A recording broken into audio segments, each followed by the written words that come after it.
I'm Freya Catrin Smith. I'm Jack Williams. And we're the writers of Ride. I wrote the book. And together we co-wrote the music and lyrics. I first came across Annie's story online. I was doing a bit of a deep dive into forgotten women from history, which is an area of interest for me. And I think I found her story on a Reddit thread, actually, and it kind of jumped out at the page at me because I thought it would lend itself to stage really nicely. It felt like it needed to be a musical because Annie is this larger-than-life character, not a million miles away from Billy Flynn in Chicago or Harold Hill in The Music Man, who is intent on selling you a story or a version of the truth. And we felt we needed a vehicle where Annie has complete control over the stories that she's telling, and music just seemed the best way to do that.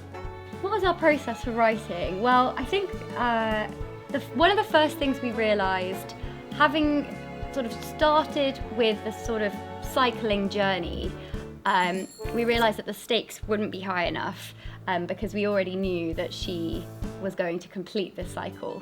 So we had to think about a different kind of construct and what might keep the audience invested throughout the course of the piece, knowing that that other question had already been answered. So that's what led us to come up with the idea of her pitching for a job at the New York World. The way we work usually is we really focus on structure first. So we did a lot of research on Annie's story, and we kind of highlighted the areas that we were particularly interested in and where we thought that songs might work really well, and then built that into a kind of bigger piece from there.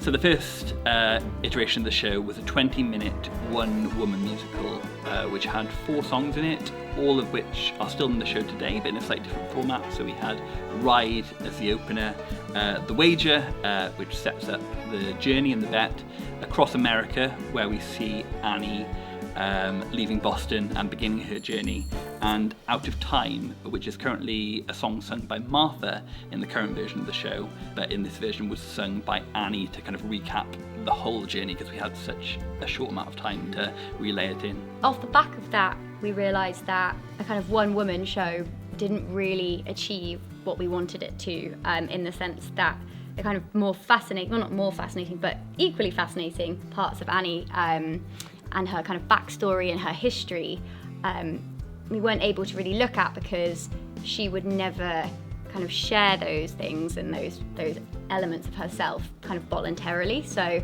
we knew at that point we needed to bring in another character who could start pushing her buttons and who could kind of bring out those threads as the piece progressed. So that's what led us to creating the fictional character of Martha, who's a secretary at the New York World.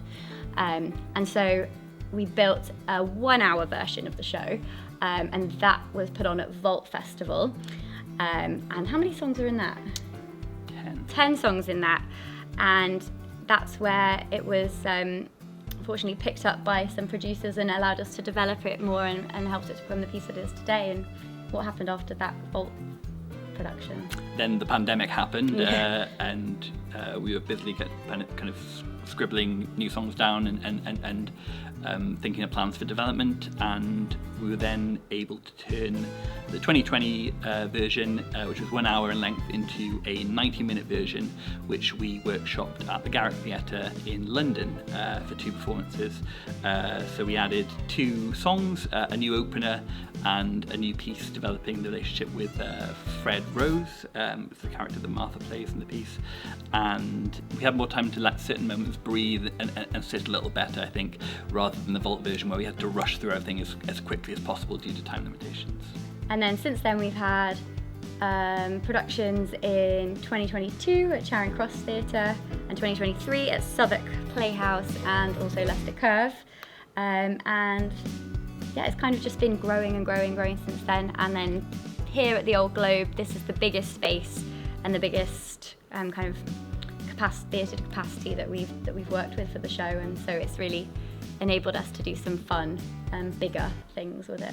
I think one of the most exciting aspects for this particular production is that we've got an incredible new overture, which we absolutely love, and it's something that we've kind of heard the piece having and have wanted to do for ages, and yeah, finally hearing it is really exciting and beautiful. A lot of people still don't really know who Annie Londonderry was, and not only did she do this incredible radical act of cycling around the world, and being the first woman to do that, which we should celebrate. But she also just had a fascinating history and story of her own, and her character traits were also really interesting. She was charismatic, witty, intelligent, pushing boundaries, and she's loads of fun. She's also not always that nice, and I think it's quite refreshing to see a flawed female lead on stage. And it's also a piece about female friendship. As a writer, I really wanted to look at kind of complex relationships between women, and also to create complex female characters in the first place, and then see how they interact with each other.